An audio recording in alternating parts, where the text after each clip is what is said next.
जी अस्सलाम वालेकुम प्यारे दोस्तों, क्या हाल है। उम्मीद है कि आप सब खैर आफियत से होंगे। अच्छा जी, आज जो हमारा टॉपिक है वो अभी रिसेंटली मेरे स्टूडेंट ने, तालिब इल्म ने एक सवाल पूछा था। गिबत की जो है वो कहाँ कहाँ पर गिबत करना जायज़ है, दुरुस्त है कि उस गिबत का आपको गुनाह नहीं मिलता, बल्कि वो अच्छी बात बन जाती है अगर आप वो करते हैं तो। उसमें जो है वो जायज़ किन किन सूरतों में है गिबत, हमारा वो आज का टॉपिक रहेगा। लेकिन उससे कबल पहले मैं उसकी वईदें नहीं बताऊंगा। कुरान मजीद में जो वईद आई है, अहादीस में जो गिबत की वईद आई है, उसके बाद उलमाए कराम ने जो बयान फरमाई है, मुआशरे में उसके क्या असरात होते हैं, ये एक बहुत वसी टॉपिक है। हमने सिर्फ एक पर्टिकुलर टॉपिक को लिया है और हम ये चाह रहे हैं कि उसी के ऊपर बात की जाए। सबसे पहले जी बात ज़रा ये थोड़ी सी गिबत से मुतल्लिक पहले बात सुन लें। गिबत अकेली ये नहीं है, गिबत के साथ दो से तीन चीज़ें साथ जुड़ी हुई हैं। गीबत के साथ बहतान है और चुगली है। ये दो से तीन चीज़ें इस गीबत के साथ जुड़ी हैं और हम गीबत को पहले समझेंगे कि गीबत असल में है क्या। गीबत जनाबे वाला गैब से ये लफ्ज़ से निकला है और गैब इसलिए कहा जाता है चूँकि जिस शख्स की बात की जाती है वो शख्स उस वक़्त मौजूद नहीं होता, बल्कि गैब होता है। सेकेंडली, सरकार दो आलम सल्लल्लाहु अलैहि वसल्लम के पास जो है वो हज़रत अबू हुरैरा से रवायत है, ये मुत्तफ़िक़ुन अलैह रवायत है। सहाबा किराम तशरीफ़ फरमा थे। हज़ूर अलैहिस्सलातु वस्सलाम ने पूछा, क्या तुम जानते हो कि गिबत क्या है? तो सहाबा किराम ने जवाब दिया, वल्लाहु आलम व रसूलुहु, कि अल्लाह और उसका रसूल बेहतर जानता है। तो सरकार दो आलम सल्लल्लाहु अलैहि वसल्लम ने फरमाया कि गिबत तुम अपने भाई की कोई ऐसी बात उसके पीठ पीछे करो कि अगर वो उसको सुन ले तो उसको ये बुरा लगे। तो सहाबा में से एक सहाबी ने अर्ज किया, या रसूल अल्लाह, अगर वो चीज़ या वो बात जो की जा रही है उस शख्स में पाई जाती हो तो उसका क्या हाल है? सरकार दो आलम सल्लल्लाहु अलैहि वसल्लम ने फरमाया, अगरचे उसमें ये बात पाई भी जाती हो तब भी ये गिबत है। और अगर, ये अगला जुमला सुनिएगा ज़रा, और अगर ये बात जो तुमने की है वो उसमें मौजूद नहीं है तो फिर ये बहतान बन जाएगा, यानी कि तोहमत बन जाएगी। अच्छा, अब ये तोहमत और बहतान ये दोनों एक ही चीज़ें हैं। तोहमत या बहतान जो है, अब ये क्या चीज़ है, इसके बारे में जान लें कि एक शख्स के बारे में मैंने कहा कि फलां शख्स तो बहुत ही, उसके अंदर ये ऐब है। हम एक लेट्स सपोज ले लेते हैं कि वो शख्स शराब नोशी करता है, लेकिन वो दर हकीकत शराब नोशी नहीं करता। तो अब ये उसके ऊपर झूठा बहतान लग गया है, यानी कि ऐसी बात मैंने कही कि जो चीज़ उसमें पाई ही नहीं जाती थी। अच्छा, इसकी सजा क्या है, ये बस मैंने ज़िमनन बात करनी है तोहमत वाली। सूरत नूर की आयत नंबर 4 में अल्लाह तबारक ताला ने इरशाद फरमाया कि जो लोग पाक दामन औरतों के ऊपर तोहमत लगाते हैं और फिर उसके ऊपर चार गवाह अगर ना लेकर आए, यानी कि एक बात की उन्होंने कि जी फलां औरत ने बदकारी की है और उसके ऊपर गवाही नहीं है, तो फिर जिस शख्स ने ये बात की है उस शख्स को 80 कोड़े लगाए जाएं और उसके बाद जहन्नम की आग, और ये आखिरत का अजाब तो अलग है, दुनिया की मैं अभी ये सिर्फ बात कर रहा हूँ। तो ये होगी तोहमत। अब देखना है गिबत कहाँ कहाँ पर जायज़ है। और इसके ज़िमन में छोटी सी एक बात समझ लें कि चुगली भी आती है। चुगली क्या चीज़ है? चुगली से मुराद, चुगली के नुकसानात ही हैं, फ़वायद तो कुछ नहीं हो सकते। चुगली से मुराद ऐसी बात कहना कि जिससे अगले शख्स की इज्जत को पामाल किया जाए, उसको डिग्रेड किया जाए, उसकी इज्जत नफ्स को मजरू किया जाए और उसको ज़माने में बदनाम करने के लिए एक झूठी बात गढ़ के लोगों में बयान करना चुगली होता है। इससे भी हमें बचना चाहिए। अब हम देखते हैं कि जो गिबत है उसके मुतल्लिक अहादीस में क्या रवायात मिलती हैं। सबसे पहले देखें, जो गिबत जायज़ होने की सूरत ये है कि हम ये सारी रवायात के रोशनी में देखेंगे ताकि तलबा को अच्छे से उसकी समझ आ जाए। लोगों से, लोगों के शर से महफूज, लोगों को शर से महफूज रखने के लिए गिबत की जाए। फॉर एग्जाम्पल, इसकी मिसाल हदीस में देखते हैं। हज़रत आयशा रदी अल्लाह तआला अन्हा से मरवी है, ये भी मुत्तफ़िक़ुन अलैह हदीस है। आपने फरमाया कि सरकार दो आलम सल्लल्लाहु अलैहि वसल्लम एक दिन तशरीफ़ फरमाते, ये मैं मफ़हूम बयान कर रहा हूँ हदीस का, और मैं जब भी बयान करूँगा मैं मफ़हूम हदीस बयान करूँगा, वो ट्रांसलेशन नहीं होती। ट्रांसलेशन में आपको हू बहू वही लफ्ज़ लेके आने होते हैं, जबकि मफ़हूम में आप कुछ अपनी तरफ से उसको आसान सलीस करके बयान कर सकते हैं। और आप भी यही किया करें, जब हदीस बयान करें तो साथ ही लफ्ज़ ज़रूर बोला करें कि मफ़हूम हदीस या मफ़हूम आयत, ताकि वो तर्जमे का आपके ऊपर क्लेम ना हो सके। अच्छा, हज़रत आयशा रज़ी अल्लाह ताला अन्हा फरमाती हैं कि मैं और सरकार दो आलम सल्लल्लाहु अलैहि वसल्लम तशरीफ़ फरमा थे, और बाहर दरवाजे खटका और सहाबा इकराम ने कहा कि एक शख्स है जो आपसे मिलना चाहता, फ़लाँ फ़लाँ शख्स है। सरकार दो आलम सल्लल्लाहु अलैहि वसल्लम ने फरमाया ठीक है, उसको इजाज़त दे दो अंदर आने की। लेकिन आपने एक जुमला फरमाया, आपने फरमाया कि ये अपने कबीले का, अपने ख़ानदान का इंतहाई बुरा शख्स है। अब जब आपने ये बात फरमा दी तो वो आया, तो सरकार दो आलम सल्लल्लाहु अलैहि वसल्लम बड़े उसको शफीक अंदाज से मिले और बड़े ही आसान तरीके से उससे गुफ्तगू की। जब वो चला गया तो ज़ाहिरी बात है वहाँ पर जो लोग बैठे थे, सहाबा इकराम भी थे और हज़रत आयशा सिद्दीक़ा भी थी, तो उन्होंने अर्ज़ की कि या रसूल अल्लाह, अभी कुछ देर पहले आपने कहा है कि ये शख्स जो है इंतहाई बुरा है, और आपने तो उसके साथ बड़े आसान तरीके से गुफ्तगू फरमाई है। सरकार दो आलम सल्लल्लाहु अलैहि वसल्लम ने फरमाया कि सबसे बुरा आदमी वो है जिसके शर से बचने के लिए लोग उससे बोलना या बात करना छोड़ देते हैं। अच्छा, इसमें सरकार दो आलम सल्लल्लाहु अलैहि वसल्लम ने बज़ाहिर जो है, यहाँ पे हमें लग रहा है कि गीबत है, लेकिन ये गीबत नहीं है।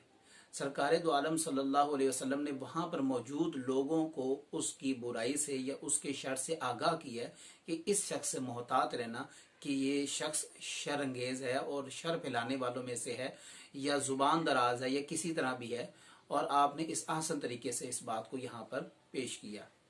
ये एक सूरत है जायज़।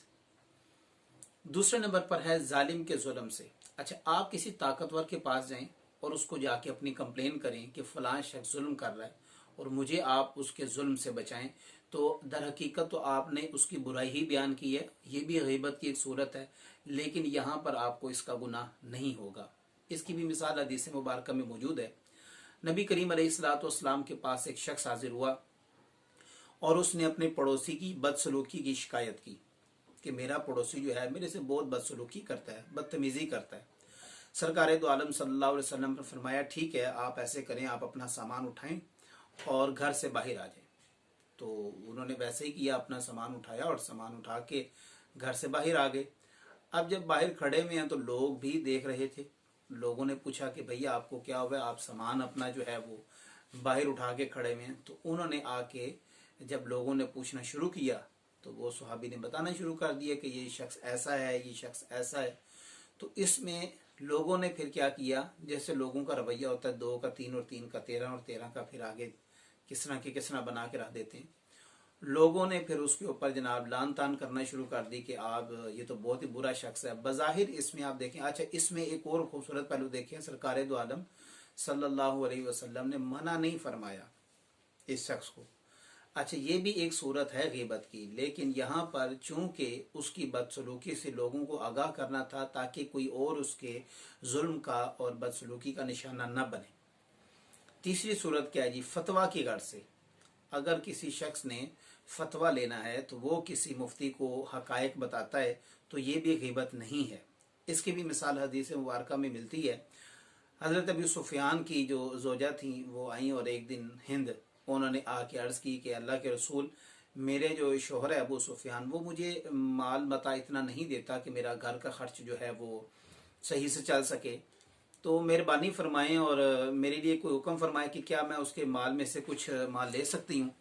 अच्छा, बज़ाहिर उन्होंने उसका उनकी बुराई बयान की है, जबकि ये गीबत में शुमार होता है, लेकिन यहाँ पर गीबत में शुमार ये नहीं होगा, चूँकि उन्होंने अपना हाकिम वक्त के साथ एक फतवा पूछने के लिए हाकिम वक्त को, सरकार दो आलम सल्लल्लाहु अलैहि वसल्लम चूँकि हाकिम थे तो उनसे आके दरख्वास्त की, तो सरकार दो आलम सल्लल्लाहु अलैहि वसल्लम ने फरमाया हाँ, तुम उसके माल से तुम इतना माल ले सकती हो कि जिससे तुम अपना गुजारा कर सको।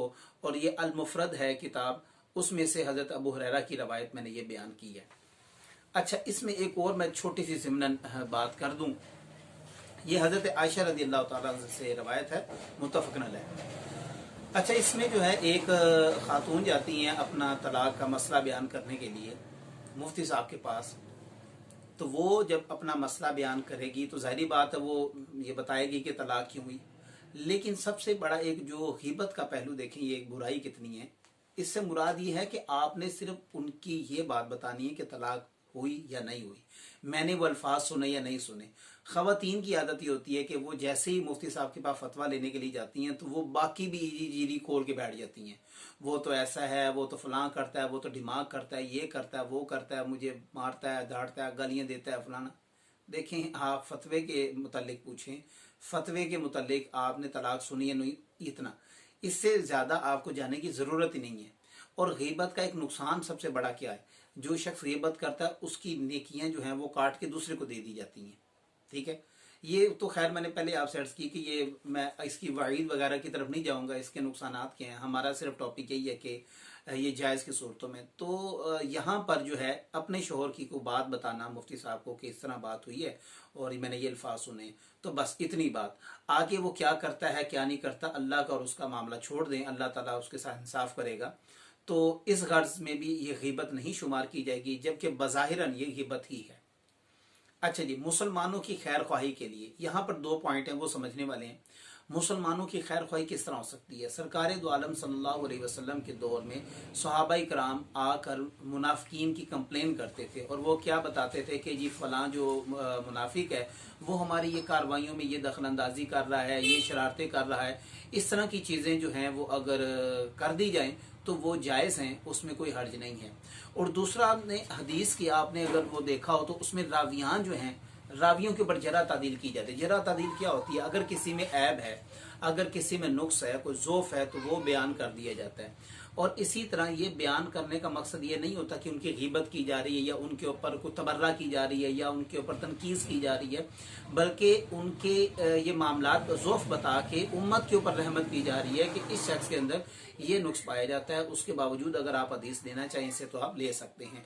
और वहाँ पर ये इल्मी बहस होती है, मतलब एक मुख्तसर सी, ठीक है, इसके ऊपर किसी किस्म का वो तजलील या वो तनकीस नहीं की जाती।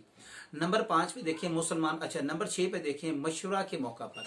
ये हजरत फातिमा बिनते कैस जो हैं इनके मुतालिक आता है एक रवायत में कि ये आई सरकार दो आलम सल्लल्लाहु अलैहि वसल्लम के पास और इन्होंने आके अर्ज की कि मुझे 2 सहाबा के रिश्ते आए हैं, और एक रवायत में 3 सहाबा के रिश्ते आए हैं, जिसमें एक हज़रत अमीर मुआविया भी थे और एक हज़रत उसामा का आपने सरकार दो आलम सल्लल्लाहु अलैहि वसल्लम ने तजवीज़ फरमाया था कि आप फिर इनसे कर लें। तो 3 सहाबा के या 2 सहाबा के रिश्ते आए तो आपने उनसे प्रपोजल जिसको कहते हैं, सरकार दो आलम सल्लल्लाहु अलैहि वसल्लम से आपने अर्ज की कि आप मुझे मशवरा दें कि मैं क्या करूं, मेरे लिए कौन सा बेहतर है, मैं किसके साथ निकाह करूं। तो आप सल्लल्लाहु अलैहि वसल्लम ने तीनों की बातें बताई कि फलां जो शख्स है वो बड़ा सख्त है और वो तो इस तरह, उसके तो बस हाथ में डंडा ही होता है या कंधे पर डंडा होता है। यहाँ पर उलमाए कराम ने 2 तरह का मसला निकाला है। एक कहते हैं कि वो मारता धाड़ता है, दूसरे ने कहा कि नहीं मारते नहीं, बल्कि हाथ में डंडा होने से मुराद है कि हर वक्त वो तिजारत के लिए चलते फिरते रहते हैं, अलगर्ज जो भी है। और तीसरे के मुतालिक आपने फरमाया कि मुफलिस है, वो गरीब तो है लेकिन वो बहुत इज्जतदार भी है और इज्जत करने वाला भी है, रिस्पेक्ट करने वाला भी है, आपने ये फरमाया। अच्छा, ये तीनों मसाइल आपने, तीनों बातें बज़ाहिर यहाँ पे देखने में गीबत लग रही हैं, लेकिन चूंकि उन्होंने मशवरा मांगा है और मशवरे से जो है वो यही चीज़ साबित होती है कि हमें उसके हकायक से आगाह करना चाहिए, ताकि कल को, अब यहाँ पे भी बड़ा एक मसला है, हमारे मुआशरे के अंदर कोई रिश्ते वाला आ जाए तो जानबूझ के झूठ बोल दिया जाता है, छुपा दिया, जी जी हमें तो नहीं पता क्या है, ऐसी बात में जी हमारे में गले में पड़ेंगे, नहीं, बल्कि ये आपको सच बताने की जगह है। और हमारे मुआशरे के अंदर थोड़ी सी ये एक कमज़ोरी सी है कि जो मौका होता है बयान करने का, बात करने का, वहाँ करते नहीं है, और जहाँ नहीं करने का होगा वहाँ पर फिर वो टर टर करके वो पूरे मुआशरे को ख़राब करना शुरू कर देती हैं। लिहाजा यहाँ पर अगर कोई आपसे भी पूछता है कि फलां शख्स हमने रिश्ता करना है तो बताएं ये कैसा है, तो आप उसकी जो हकायक है, असलियत है, आप उनसे आगाह करें, ये आपका फ़र्ज़ है और ये ग़ीबत में शुमार नहीं होगा। नंबर 7 पे देखें जी, फासिक के जो है, फासिक और फाजिर की ग़ीबत करना, इसमें भी कोई गुनाह नहीं है। जिस तरह कि एक शख्स एलानिया गुनाह करता है, वो शराब बेच रहा है और रिश्वत ले रहा है और लोगों से वो भत्था ले रहा है, इस तरह की चीज़ें वो कर रहा है, और अगर आप अपने मुसलमान भाई को बता देते हैं, आगाह कर देते हैं कि ये शख्स एलानिया गुनाह करता है, ये शराब पीता है या वो रिश्वत लेता है या इस तरह की चीज़ें करता है, इनसे बचो, तो ये ग़ीबत में शुमार नहीं होगा। नंबर 8 पे लक़ब और मारूफ नाम लेना। अच्छा, इसमें क्या है, ये तो आजकल वैसे खैर मारूफ के बगैर भी हम अल्हम्दुलिल्लाह ऐसे ऐसे नामों से लोगों को मारूफ कर देते हैं कि फिर अल हाफिज अलामान वाली बात है। फिर लकब, अच्छा, आप एक शख्स का तारुफ करवा रहे हैं, शख्स का तारुफ करवाते करवाते आपको पता नहीं लग रहा कि वो शख्स कौन है, तो कुछ उसकी एक खास आदत होती है या खास बात होती है। फॉर एग्जांपल, कोई शख्स जो है वो पाँव से माजूर है जिसको हम लंगड़ा कहते हैं, या आंख से वो थोड़ा सा खराब है, या इस तरह का जिसको हम काना कहते हैं, तो अगर आप इस तरह नाम लेके उसका तारुफ करवा दें तो उसमें कोई हर्ज नहीं है, अगरचे ये भी जहन में रखिएगा कि उसको ये बुरा ना लगता हो, उर्फ में वो उस नाम से मशहूर हो जाए। और सहाबाए कराम, और ये सहाबाए कराम कह रहा हूँ, ताबाइन में और रावियान में ये मशहूर था कि वो आपस में एक दूसरे को इस तरह पहचान रख लेते, फलां शख्स जो लंबे कद का था और सुर्ख उसका रंग था और सफ़ेद पगड़ी पहना करता था, इस तरह की बातें वो आपस में बताते रहते थे। लिहाजा किसी का कोई अलकाब से मशहूर है, कोई छोटे कद का या लंबे कद का, और अगर आपको फिल वक्त उसका याद नहीं आ रहा और आप तारुफ करवा रहे हैं, तारुफ करवाते हुए अगर आप उसका नाम इस तरह ले लेते हैं, अगरचे अब देखें वो सामने करेंगे तो शायद वो बुरा मान जाएगा, लेकिन उसके बगैर उसकी पहचान नहीं होगी, तो इस तरह अगर आप नाम ले दें तो ये गुनाह नहीं होगा। लेकिन इसके अंदर मैं बार बार वही चीज़ कह रहा हूँ कि नीयत का बहुत ज़्यादा शुमार है। और हमारे यहाँ तो खैर अब गीबत वो ऐसे सवाब समझ के की जाती है, और इसके अंदर बाकायदा कंट्रीब्यूशन अब तो मर्दों का जितना हो गया है। शायद ख़वातीन का किसी दौर में ये मशहूर था कि ख़वातीन गीबत के बगैर नहीं रह सकती। मेरा ख्याल है कि अब ये हम मर्द हजरात को भी ये सोचना चाहिए कि हम भी अब गीबत के बगैर नहीं रहते, और कहीं ना कहीं जिस तरह भी मैंने लास्ट लेक्चर बदगुमानी के ऊपर दिया, तो आज भी वही पहलू था। ये जनाब 8 पॉइंट हमारे पास बन रहे हैं, और जिनके मुतालिक मैंने आपके सामने कुछ अहादीस रखी, और ये तमाम की तमाम जो बातें हैं वो रवायात से साबित हैं कि 8 मकामात मुझे ऐसे मिले हैं जहाँ पर बज़ाहिर जो ये गीबत है, ये बज़ाहिर गीबत हो रही है, लेकिन वो गीबत में शुमार नहीं हो रही, चूंकि वो हमेशा किसी न किसी के फ़ायदे के लिए। जिस तरह झूठ के मुतालिक आता है कि अगर आप मियाँ बीवी में तलाक की नौबत आ गई है और उसमें अगर कोई बात ऐसी कर दी जाए कि जी मुझे नहीं पता इसके मुतालिक, है तो ये बज़ाहिर झूठ ही, लेकिन वो झूठ शुमार नहीं किया जाएगा, चूंकि 2 ख़ानदानों को जोड़ा जा रहा है, 2 ख़ानदानों को बचाया जा रहा है। अब इस सूरत में जो है लोगों ने वो मन घड़त रवायात और मन घड़त एक बातें निकाली, हर जगह पे झूठ बोल के कहते हैं ये तो वो नहीं, मैंने तो ऐसे किया, बचाया मैंने तो वो झूठ जो है वो इस तरह आम हो गया। लिहाजा ये जो यही सूरतें हैं जो अभी आपके सामने बयान की गई, इनके अलावा जो भी गीबत होगी वो गीबत ही शुमार होगी। और इसीलिए अल्लाह ताला ने, जो मैंने स्टार्टिंग में लेक्चर में ये कहा था कि गैब से ये लफ्ज़ निकला है, हजूर अल्लाह ताला ने ये जो फरमाया है कि तुम अपने भाई का गोश्त, जो मुर्दार भाई का गोश्त खाना क्या पसंद करोगे, इससे मुराद ये है कि जैसे वो मरा हुआ इंसान है। अब मरे हुए इंसान का आप देखें, हाथ काट दें, उंगली काट दें, जिस्म काट दें, वो कुछ नहीं कर सकता क्योंकि मर चुका है। इसी तरह जिसके मुतालिक आप बात कर रहे हैं वो आपके सामने मौजूद नहीं है, आप उसके गैब में बात कर रहे हैं। तो उम्मीद है कि ये आज के 8 पॉइंट आपको समझ आ गए होंगे। तोहमत में क्या फ़र्क है, और बहतान में, गीबत में, चुगली में, ये हमने तीनों आपको बयान कर दिए हैं। उम्मीद है कि आपको समझ आई होगी, और इसके ऊपर मुझे और आपको अल्लाह तबारक तआला अमल की तौफीक अता फरमाए। अपनी दुआओं में याद रखिएगा, चैनल को सब्सक्राइब करें और आगे अपने दोस्तों के साथ शेयर करें, ताकि बाकी तुलबा की भी तरबियत का पहलू जो है वो उजागर हो। जज़ाकल्लाह, अल्लाह हाफिज़।